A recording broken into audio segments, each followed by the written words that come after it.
से रिपीट करता हूँ, क्वेश्चन 9 को हम डिस्कस कर रहे थे। If q 0,1 is equidistant from the point p 5,-3 and r x,6 then find the values of x also find। भाई ये काम मत किया करो यार तुम लोग।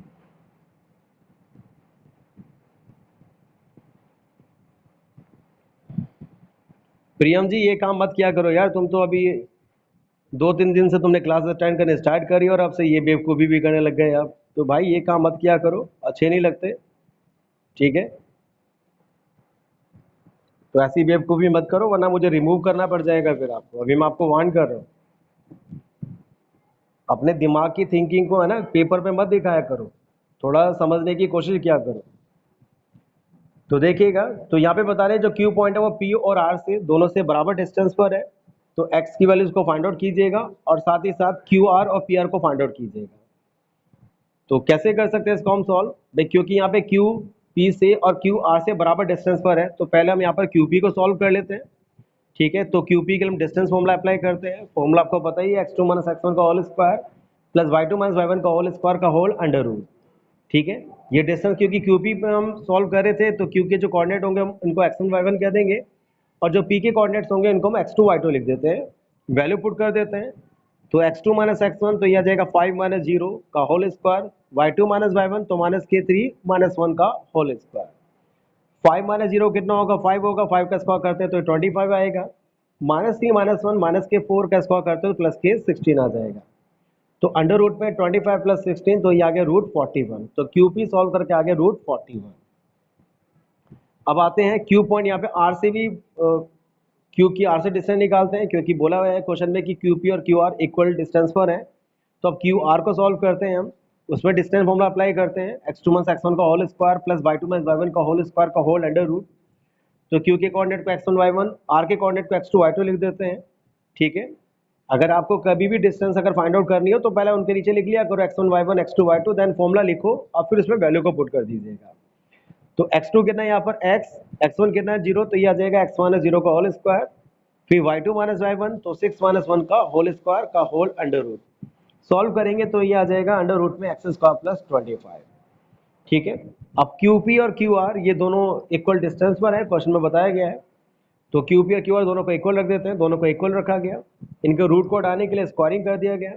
स्क्वायरिंग करेंगे तो ये आ जाएगा 41 equal to x square plus 25।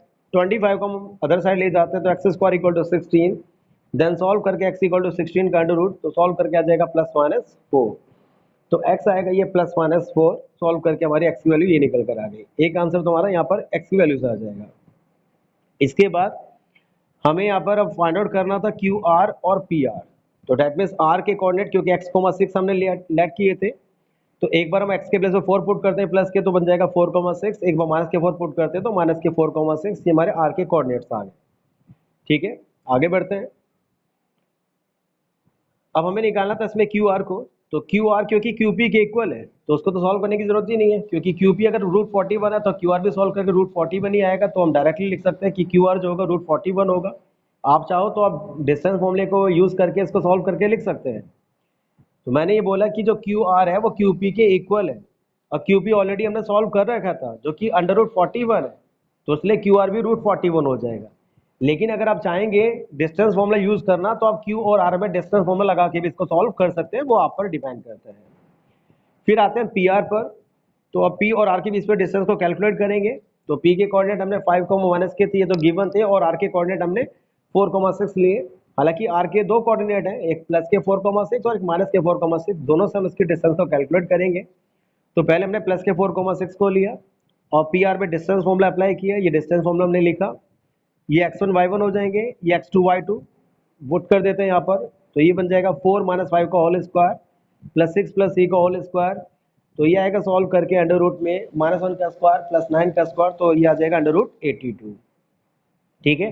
फिर दोबारा से अगर p के कोऑर्डिनेट को 5 माइनस के 3 लें और r के कोऑर्डिनेट को माइनस के 4,6 लें, इसमें दोबारा डिस्टेंस फॉर्मूला अप्लाई करते हैं, ठीक है। डिस्टेंस फॉर्मूला लिखा, पुट की वैल्यूज, और ये भी आपका रूट 82 आएगा। तो इस तरीके से हमारे पास पी आर की जो वैल्यू होगी या जो पी आर डिस्टेंस होगी वो अंडर रूट 82 के इक्वल होगी, ठीक है। तो कैसे किया गया, सबसे पहले इसमें ध्यान रखिएगा, जैसे क्वेश्चन में बोला गया था कि क्योंकि जो क्यू पॉइंट है वो पी और आर से बराबर डिस्टेंस पर है, तो पहले आपको क्यू पी को सॉल्व करना है, देन फिर आपको क्यू आर को सॉल्व करना है, दोनों को इक्वल रखना है, इक्वल रखने पर आपको एक्स मिल जाएगा। ठीक है, एक्स के आने के बाद फिर आपको इसमें क्यू आर को सॉल्व करना था, क्योंकि वो तो क्यू पी के इक्वल था, √41 ही होगा, डायरेक्टली आप लिख सकते हैं। फिर पी आर को सॉल्व कर दीजिएगा।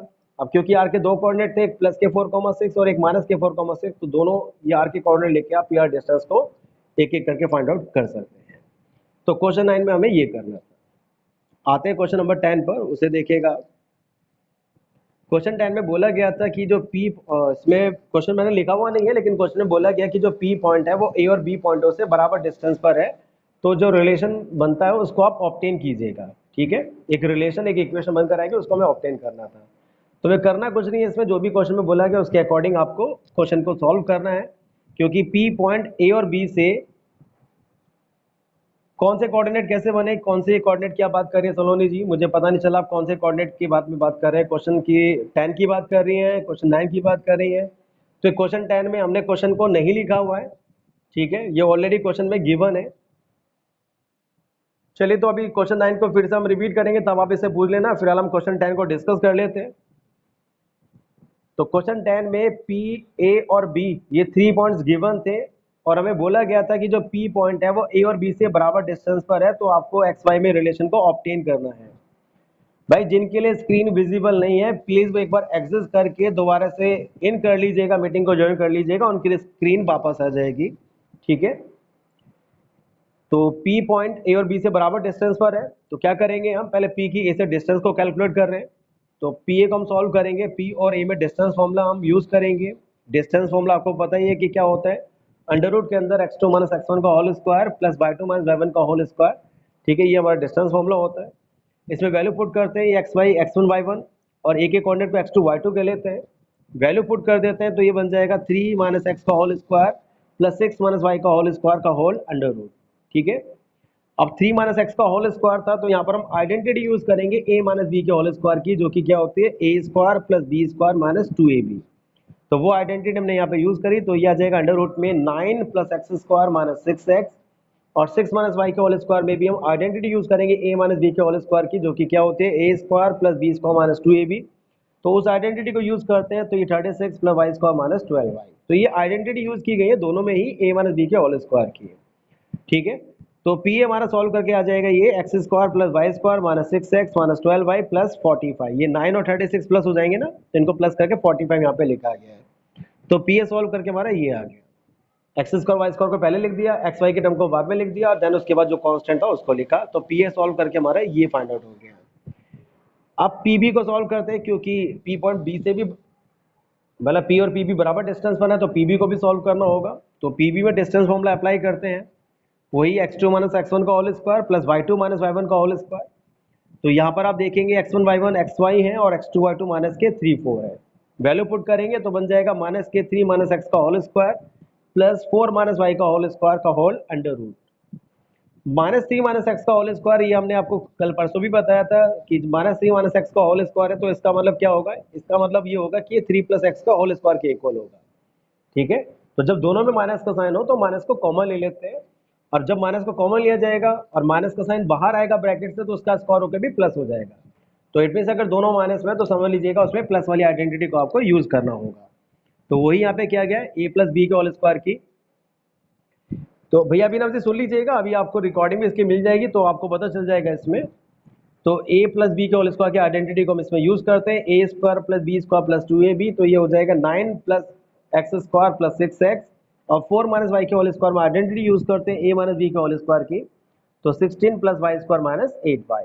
ठीक है, अब इनको भी सॉल्व करते हैं, तो ये आ जाएगा अंडर रूट में x square plus y square plus 6x minus 8y plus 25 का अंडर रूट। ये हमारा पी भी आ गया, और इनको दोनों को करने में कोई प्रॉब्लम नहीं है, आपको बस पी ए निकालना था डिस्टेंस फॉर्म में से, पी बी निकालना था, ये आप खुद भी कर सकते हैं। बस ये आइडेंटिटी आपको अच्छी तरीके से आती हो वो मैटर करता है।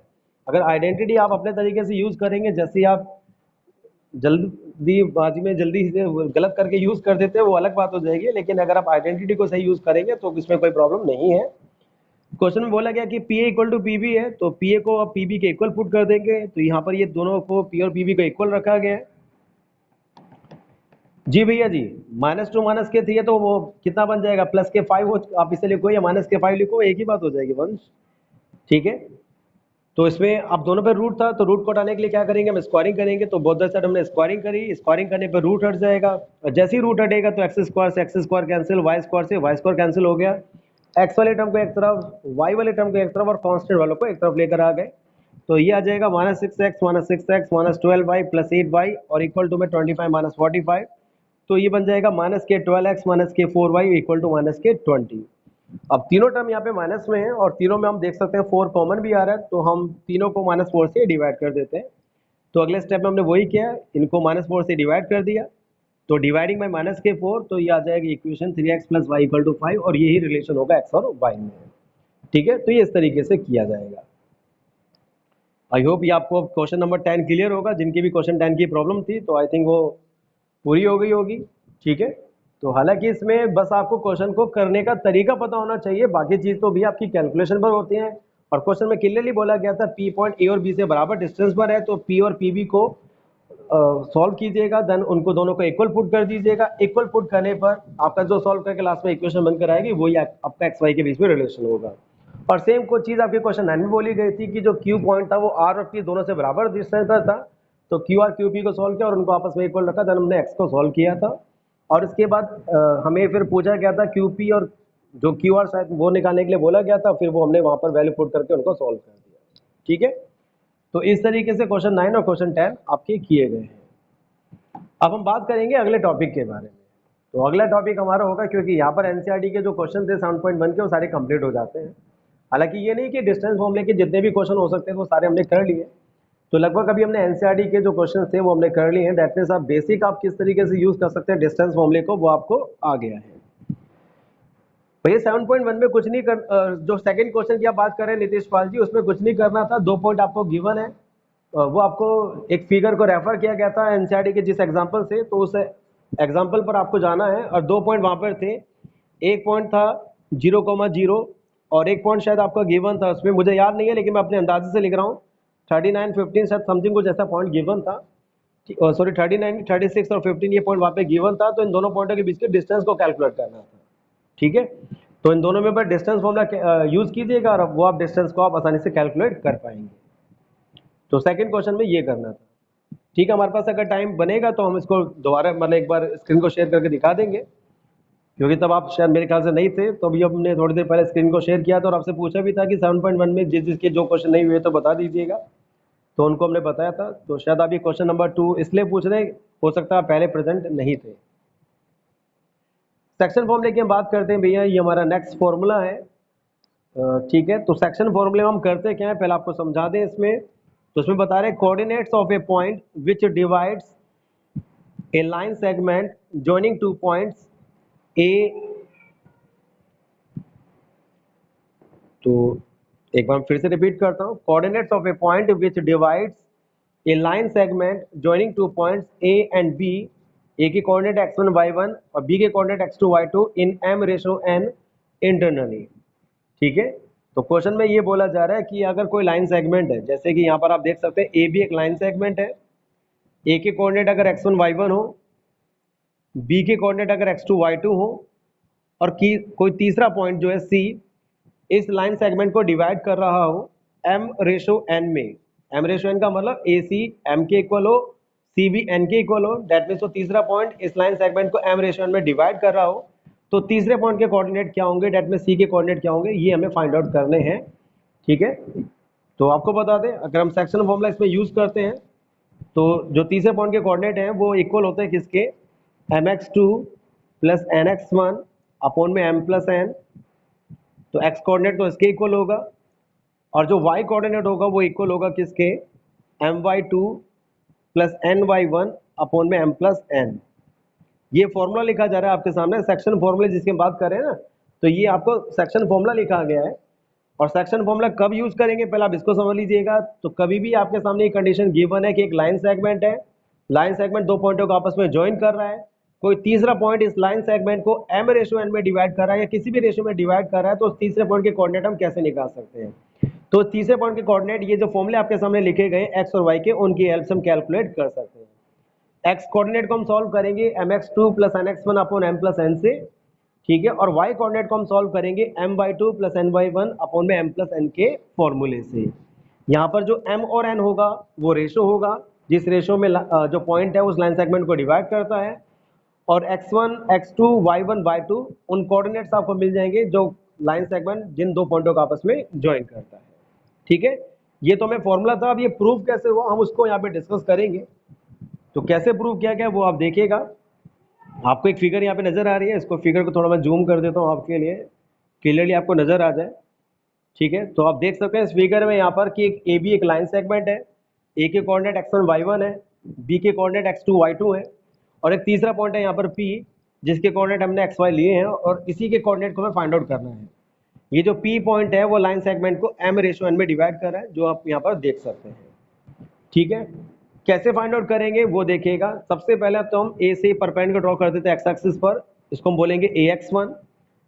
पी से परपेंडिकुलर ड्रॉ कर देते हैं एक्स एक्सिस पर, इसको हम बोल देते हैं x2, और बी से एक परपेंडिकुलर ड्रॉ कर देते हैं एक्स एक्सिस पर, इसको बोल देते हैं हम x3, ठीक है। ये तीन परपेंडिकुलर हमने ए से, पी से और बी से ड्रॉ कर दी। यही हमने डिस्टेंस फॉर्मूले में भी किया था। इसके बाद फिर हम क्या करते हैं, ए से एक परपेंडिकुलर ड्रॉ कर देते हैं px2 पर, इसको हम बोल देते हैं am, और P से एक परपेंडिकुलर ड्रॉ कर देते हैं bx3 पर, इसको बोल देते हैं Pn, जिससे कि ट्रायंगल वहां पर बन जाए, राइट ट्रायंगल वहां पर बनकर आ जाए। तो आप देखेंगे ए से am परपेंडिकुलर ड्रॉ किया गया px2 पर, P से परपेंडिकुलर ड्रॉ किया गया Pn bx3 पर, तो ये दो राइट ट्रायंगल आपके सामने बनकर आ गए। एक राइट ट्रायंगल बनकर आया AMP और एक राइट ट्रायंगल बनकर आया आपका PNB। तो ये दो राइट ट्रायंगल आपके सामने बनकर आ गए। अब इनकी हेल्प से हम इस फॉर्मूले को कैसे डिसाइड कर सकते हैं वो आप देखिएगा। तो थोड़ा सा फिगर को मैं इसमें अनजूम कर देता हूँ। सबसे पहले आपको बता दें, जो दोनों ट्रायंगल आपके सामने हैं, ट्रायंगल AMP और ट्रायंगल PNB, ये दोनों ट्रायंगल आपस में सिमिलर ट्रायंगल्स हैं। ये ट्रायंगल AMP और ट्रायंगल PNB जो ट्रायंगल्स हैं वो सिमिलर ट्रायंगल्स हैं। हालांकि आप कहोगे सिमिलर ट्रायंगल क्या होते हैं, हमने तो नहीं सुना इससे पहले ये सिमिलर ट्रायंगल्स के बारे में। तो आपको बता दें जो चैप्टर 6 है हमारा वो सिमिलर ट्रायंगल्स पर ही बेस्ड है।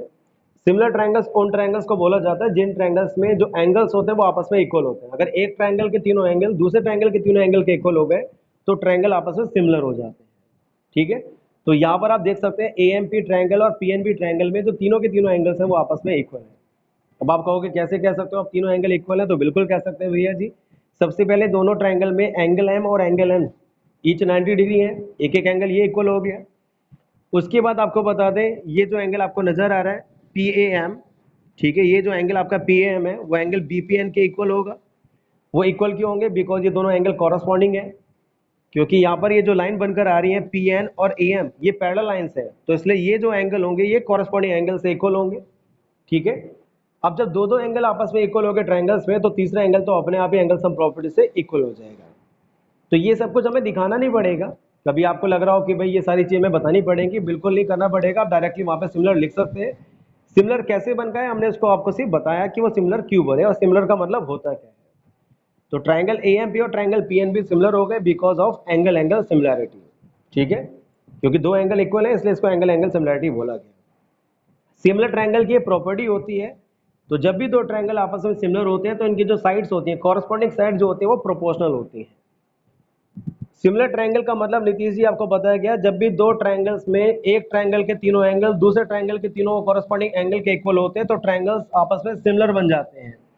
जैसे आपने कॉन्ग्रुएंट ट्रायंगल्स पढ़े थे ना क्लास 9th में, कॉन्ग्रुएंट ट्रायंगल्स में तो आपको बताया गया था एक ट्रायंगल की तीनों साइड अगर दूसरे ट्रायंगल की तीनों साइड के इक्वल है तो ट्रायंगल्स कॉन्ग्रुएंट होते हैं।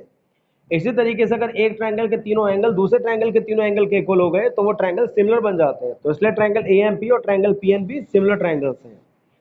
उसके बाद हम बता रहे हैं जब ट्रायंगल सिमिलर होते हैं तो इनकी साइड्स जो होती है कॉरस्पॉन्डिंग साइड वो प्रोपोर्शनल होती हैं। जैसे कि आप देख सकते हैं जो AP साइड होगी, AP की कॉरस्पॉन्डिंग होगी AP की कॉरस्पॉन्डिंग साइड होगी PB के, तो AP साइड PB के कॉरस्पॉन्डिंग होगी। इसके बाद जो AM साइड है वो PN के प्रोपोर्शनल होगी क्योंकि वो आपस में कॉरस्पॉन्डिंग है, और साथ ही साथ जो PM साइड है वो BN के प्रोपोर्शनल होगी, वो हमने यहाँ पे लिखा। अब आपको लग रहा होगा कि हमें कैसे पता चलेगा कौन सी साइड किसके कॉरस्पॉन्डिंग है। हालांकि फिगर से वो क्लियरली दिखाई दे रहा है कि कौन सी साइड किसके कॉरस्पॉन्डिंग होनी चाहिए, लेकिन फिर भी कंफ्यूजन है। तो आप इन ट्रायंगल्स के नेम से आप डिसाइड कर सकते हैं कि कौन सी साइड किसके प्रोपोर्शनल होगी, क्योंकि ये हम जब भी कॉन्ग्रेसी करते थे क्लास 9 में तो आपको बताते थे कि आप इन ट्रायंगल्स के नेम को डिसाइड कर सकते हैं कि कौन सी साइड और कौन से एंगल आपस में कॉरस्पॉन्डिंग होंगे। इसमें देखिएगा इसके फर्स्ट टू जो पार्ट मतलब जो फर्स्ट टू लेटर्स है वो एम है और इसके फर्स्ट टू लेटर यहाँ पे पीएन है, तो इट मीन जो एम और पीएन साइड होंगी वो आपस में प्रोपोर्शनल होंगी, ठीक है। इसके लास्ट टू लेटर्स एमपी हैं और इसके लास्ट टू लेटर्स एनपी हैं, दैट मीन्स एमपी और एनबी जो होंगी ये साइडें आपस में प्रोपोर्शनल होंगी। इसके फर्स्ट और थर्ड जो लेटर्स है वो एपी हैं और इसके फर्स्ट और थर्ड जो है वो पीबी है, दैट मीन्स एपी पीबी के प्रोपोर्शनल होगा। तो ट्रायंगल्स के नेम से भी डिसाइड कर सकते हैं और फिगर से भी डिसाइड कर सकते हैं, तो इनसे पता चल रहा है, ठीक है। ट्रायंगल सिमिलर है, उनकी कॉरस्पॉन्डिंग साइड प्रोपोर्शनल है। अब इनकी वैल्यूज को पुट कर देते हैं। एपी की वैल्यू कितनी गिवन है आप देख सकते हैं एम है, तो एपी के प्लेस में हमने एम को पुट किया। पीबी की वैल्यू कितनी है वो आप देख सकते हैं एन है वहां पर, तो पीबी के प्लेस में हमने एन को पुट किया।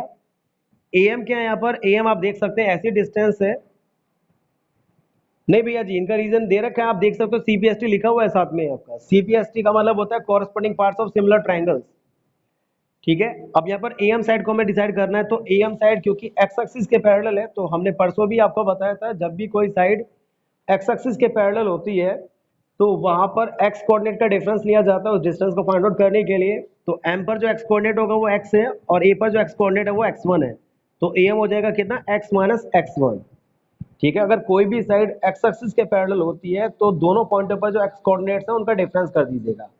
एम पर एक्स कोऑर्डिनेट एक्स है और ए पर एक्स कोऑर्डिनेट x1 है, तो इन दोनों का डिफरेंस करेंगे तो आएगा x माइनस x1। ऐसे पीएन की बात करें तो पीएन भी आप देख सकते हैं एक्स एक्सिस के पैरेलल है, तो यहाँ पर भी पी और एन पर जो एक्स कोऑर्डिनेट्स है उनका डिफरेंस करेंगे, तो एन का जो एक्स कोऑर्डिनेट है वो x2 है और पी का जो एक्स कोऑर्डिनेट है वो x है, इन दोनों का डिफरेंस हो जाएगा x2 माइनस x, ठीक है। इस तरीके से एम और पीएन की वैल्यू को हमने डिसाइड किया। पीएम की बात करें, जो पीएम डिस्टेंस है आप देख सकते हैं वाई एक्सिस के पैरेलल है, तो यहाँ पर वाई कोऑर्डिनेट का डिफरेंस लिया जाएगा, तो पी पर जो वाई कोऑर्डिनेट है वो कितना है y है और m पर जो y कोऑर्डिनेट है वो है y1, तो इन दोनों का डिफरेंस करते हैं तो y माइनस y1 आ जाएगा। और इसी तरीके से bn की बात करें तो ये भी आप देख सकते हैं जो साइड है वो y एक्सिस के पैरेलल है, तो इनमें भी हम y कोऑर्डिनेट का डिफरेंस करेंगे, तो यहाँ पर y कोऑर्डिनेट y2 है और यहाँ पर y कोऑर्डिनेट y है, तो ये आ जाएगा y2 माइनस y। तो इन सब की वैल्यूज को हमने यहाँ पर पुट कर दिया। तो हमने कुछ नहीं किया, यहाँ पर सिर्फ वैल्यूज को पुट किया है। ए पी क्लियरली क्वेश्चन में गिवन था m, पी बी गिवन था n, M distance x axis से पैरेलल थी तो एक्स कोऑर्डिनेट का डिफरेंस किया वो आ जाएगा x माइनस x1। पीएन जो डिस्टेंस थी वो भी एक्स एक्सिस के पैरेलल थी, तो यहाँ पर भी एक्स कोऑर्डिनेट का डिफरेंस किया गया तो आ जाएगा x2 minus x। PM distance y axis के पैरेलल थी तो वाई कोऑर्डिनेट का डिफरेंस किया गया तो आ गया y minus y1।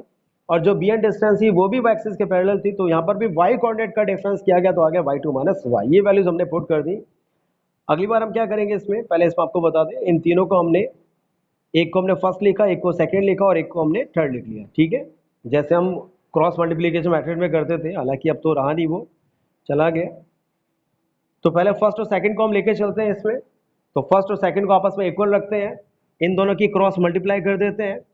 Cross multiply करने पर एक्स वाली टर्म को एक तरफ ले लेते हैं, बाकियों को एक साथ ले जाते हैं, एक्स इसमें से कॉमन ले लेते हैं और देन एक्स की वैल्यू को सॉल्व करेंगे, तो ये आपका सेक्शन फॉर्मूला एक्स के लिए प्रूफ हो जाएगा। इसके बाद हम फर्स्ट थर्ड को लेते हैं। अब ये मत कहना सेकंड थर्ड को क्यों नहीं लिया, भाई हमें एम और एन में प्रूव करना था फॉर्मूले को, तो इसलिए फर्स्ट को ही लेना होगा, एक बार सेकंड के साथ और एक बार फर्स्ट को थर्ड के साथ में। तो फर्स्ट को थर्ड के साथ में लिया गया, क्रॉस मल्टीप्लाई की गई, वाई वाले टर्म्स को एक तरफ लिया गया, वाई इसमें से कॉमन लिया गया, देन वाई के लिए सेक्शन फॉर्मूला बन जाएगा ये y equal to M by two plus N by one upon में एम प्लस एन। तो ये एक्स के लिए सेक्शन फॉर्मूला था और ये वाई के लिए सेक्शन फॉर्मूला था। इस तरीके से हम सेक्शन फॉर्मूले को प्रूव कर सकते हैं। हालांकि फॉर्मूले को प्रूव करना आता नहीं है, ठीक है, ये आपको सिर्फ मैं जानकारी देने के लिए कि भाई फॉर्मूला बना कैसे, सिर्फ इस वजह से आपको ये क्लियर कर रहा था, ठीक है। तो अभी हो सकता है कि क्योंकि आपने सिमिलर ट्रायंगल्स आपने नहीं पढ़े, हालांकि इसमें सिमिलर ट्रायंगल का ऐसा कोई बेसिक रोल नहीं था कि अगर आप सिमिलर ट्रायंगल नहीं पढ़ेंगे तो आप इसको नहीं समझ पाएंगे। ऑब्वियसली जितना आपको बताया गया उससे आपको मतलब पता करना कि ट्रायंगल सिमिलर हो कैसे, वो चीज़ वो इसका रीज़न क्लियर हो जाता है।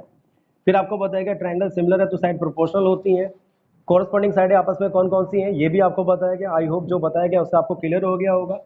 फिर वैल्यूज पुट की गई थी, दो की वैल्यू तो वहाँ पे गिवन थी, बाकी जो वैल्यूज हमने निकाली वो एक्स एक्सिस और वाई एक्सिस के पैरेलल थी, तो आपको पता है कि एक्स कोऑर्डिनेट के डिफरेंस वाई कोऑर्डिनेट के डिफरेंस से निकाली गई, ठीक है, वो वहाँ पर पुट किया गया।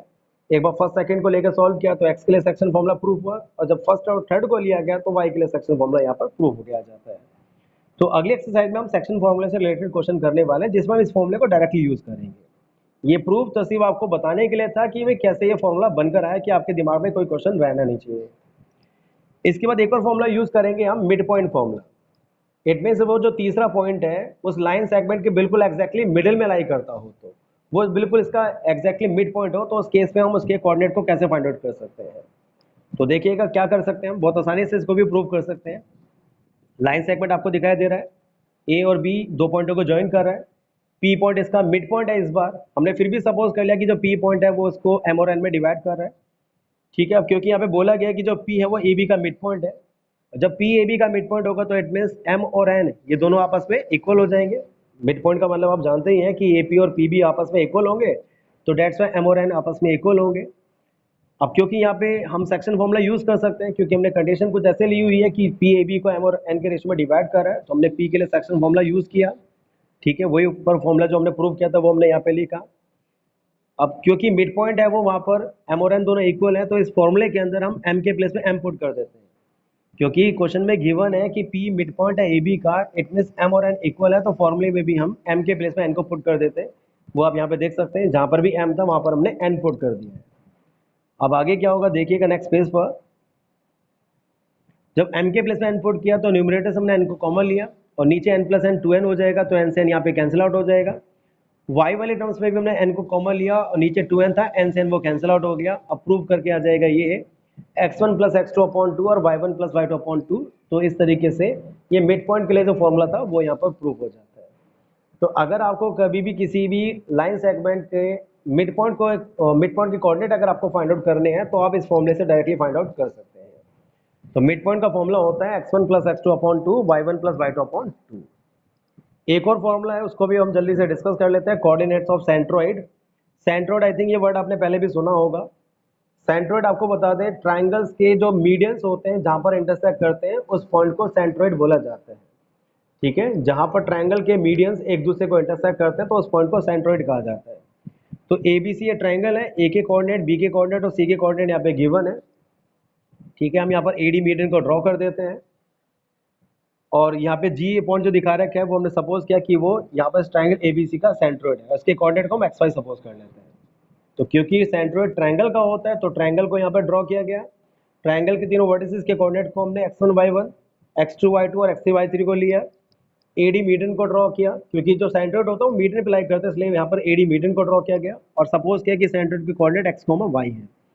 अब इसके सेंट्रोइड के कोऑर्डिनेट को फाइंड आउट करने के लिए